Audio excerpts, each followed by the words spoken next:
Ahoy, mateys, and welcome to the Pilots vs. Werewolves podcast. Are you ready for another thrilling pirate raid into the untamed world of flash fiction? Yeah. Today, we've got two absolutely wild flash fiction stories to plunder, and let me tell you, they couldn't be more different. But both are going to make you think about what happens when raw primal power meets the fight to survive and the challenges of leadership. It's really exciting to set sail on this pirate raid because we got these two flash fiction stories that take the classic werewolf trope and throw them into these really different worlds. It makes you wonder, what are the core elements of being a werewolf and how do those change when you, crank up the pressure? Yeah, exactly. The first flash fiction story, Frostbite Pack, throws us right into a frozen future. Picture this. Humanity is barely hanging on, and their only hope is, believe it or not, werewolves. Now, we're not talking about the monsters you hear about in campfire stories. These are werewolves, led by Anya. They're guiding human survivors through this frozen wasteland, battling not just the cold, but also these terrifying creatures called wendigos. It's a straight-up trade. Humans give resources. Werewolves offer protection. So, let's break this down. What does leadership even mean when survival is the only thing that matters? And how does the threat of extinction change how predators and prey see each other? It's a wild twist, right? We're so used to thinking of werewolves as, these scary creatures lurking in the shadows. But in Frostbite Pack, they're kind of like the reluctant heroes fighting something even worse. These wendigos that were born from this never-ending winter. And you can really feel the fear in the humans, especially when that kid screams, "Monster!" It just shows you how deep prejudice runs, even when people need to overcome it to survive. What does that initial reaction tell us about what happens in our minds when we face the unknown and the monstrous? That part is so powerful. And Anya, the werewolf leader, she doesn't pretend to be some kind of saint. She's upfront about it's a deal, not some act of pure kindness. But by fighting the wendigos and leading the humans, they're basically acting as protectors. So it makes you wonder, can actions really change how people see you, especially when those actions come from something they're usually terrified of? Can the need to survive overcome those deep-seated beliefs about who or what is a monster? And if we step back for a second and think about the bigger picture, this whole scenario shows how incredibly adaptable life is, even in the toughest situations. Werewolves, with their strength and super senses, they have a natural advantage in this frozen world. It's almost like they were built for it. So what do humans bring to the table? Maybe it's not just supplies, maybe it's also knowledge from the past, stuff that could help everyone survive long term, and even ideas for a new kind of society, something beyond just the pack mentality. It's like a forced but fascinating partnership. And throwing the wendigo into the mix is a brilliant move. It's a creature that was literally created by this frozen apocalypse, which makes the werewolves seem almost, familiar. It's like they're the lesser of two evils. And then things get really interesting because the story doesn't just stop at survival. We get these hints of hope. A fire in the distance whispers of a thaw, and then out of nowhere, they find this unfrozen river and a green valley. How does this change in the environment, this possibility of a future beyond just staying alive, change the stakes in the relationship between humans and werewolves? Exactly. At first, Anya is all about just getting through the day, pushing forward. But when they find the thaw, it's like a whole new level. Now, it's not just about surviving, it's about building something new. Her final howl, the way it's described as defiant, it's less about survival and more like she's claiming this new future. It makes you think, what kind of society could come out of this? Will those old fears and prejudices come back in a less hostile world? Or will what they've been through create a stronger bond between humans and werewolves? It really gets you thinking about the long game. Surviving the immediate danger is one thing, but building a future together, especially when there's so much fear and mistrust, that's a whole different challenge. Okay, let's switch gears and head into our second flash fiction story, Genghis Wolf. This is a historical fantasy that gives a legendary figure a total makeover. Imagine Genghis Khan, not just as the guy who united the Mongol tribes, but as a werewolf. This story dives into his rise to power, how he brought all these different people together, and his vision for a world where werewolves and humans can coexist, even if it's with werewolves in charge. We're going to dig into what drives him, the sometimes brutal methods he uses, and the clash between his wolf nature and his dream for a new world order. How does the leader balance their instincts with a grand plan? And what happens when that plan is enforced with violence and power? This flash fiction story gives us a totally different way to look at werewolf leadership. Instead of a desperate struggle to survive, we meet a character who uses his power, his werewolf nature, to dominate and make his vision of the world a reality. What's fascinating about Genghis Khan here is how ambitious he is. He doesn't just want to conquer land, he wants to completely change the relationship between humans and werewolves. He wants werewolves to be the rulers, not the outcasts.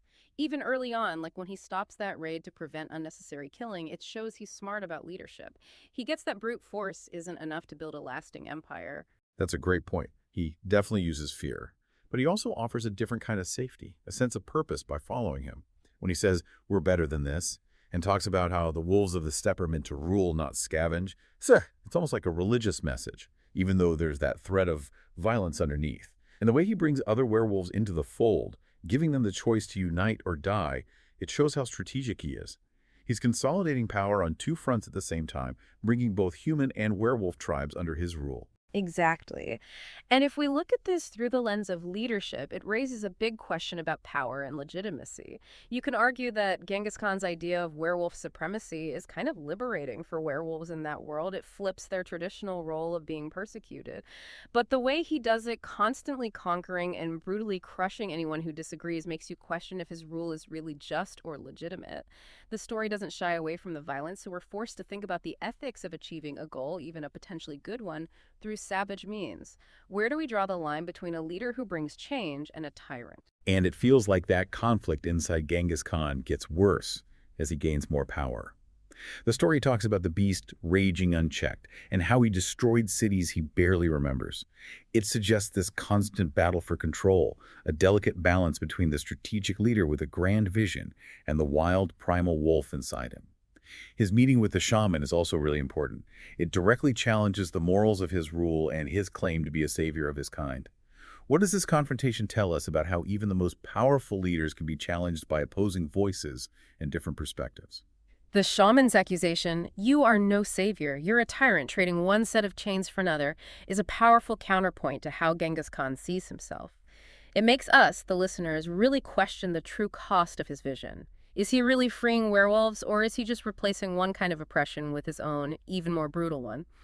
The flash fiction story smartly leaves this question kind of open, so we have to wrestle with the complexities of power and how even those with good intentions can be corrupted by their own authority. And then, bam, this unexpected twist. News arrives about werewolves thriving alongside humans in a completely different way, not as rulers, but as guardians. They're seemingly respected and working together peacefully. Genghis Khan's reaction is really something. It's not curiosity or anger, at least not at first. It's cold rage. His whole worldview, which is all about werewolves being superior and achieving that through force, is shaken by this alternate reality where they coexist harmoniously.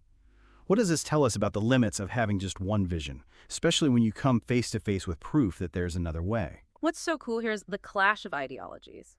Genghis Khan's belief in werewolf supremacy, which he got from conquering and fighting, goes head-to-head with this report of werewolves integrating through respect and cooperation. This sets the stage for a potential conflict that's bigger than just humans versus werewolves. It hints at a possible ideological war within the werewolf community itself. His final thought, the way he decides, soon a new wolf would sit on the throne of the world, he would make sure of it, it leaves us with a huge cliffhanger. Will he change his vision based on this new information, or will he become even more brutal to make sure his idea of dominance wins? It makes you ask some deep questions about whether true power is about control or working together. Wow, what a journey through these two incredibly different flash fiction stories. In Frostbite Pack, we saw the raw fight to survive, the unexpected role reversal where the feared become the protectors, and a glimmer of hope in a frozen world.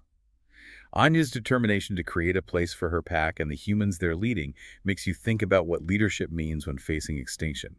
The hint of a thaw and a new beginning is a powerful image of resilience. What kind of world will they build? And will the trust between human and werewolf hold up? And then Genghis Wolf gave us an epic tale of conquest driven by one man's vision, even though it's a brutal one. It raises these really interesting questions about the nature of power, what it costs to unite people, and if a peaceful future can be built through violence.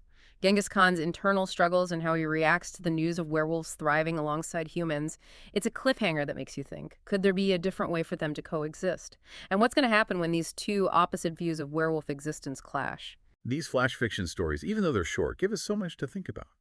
They remind us that even in these fantastical stories, we can explore what it means to be human, our ability to survive, our desire for leadership, and the complicated relationships we have with those who are different from us. We hope this pirate raid into these wild tales has sparked your imagination and maybe even got you thinking about these themes in new ways. Thanks for joining us on the Pirates vs. Werewolves podcast.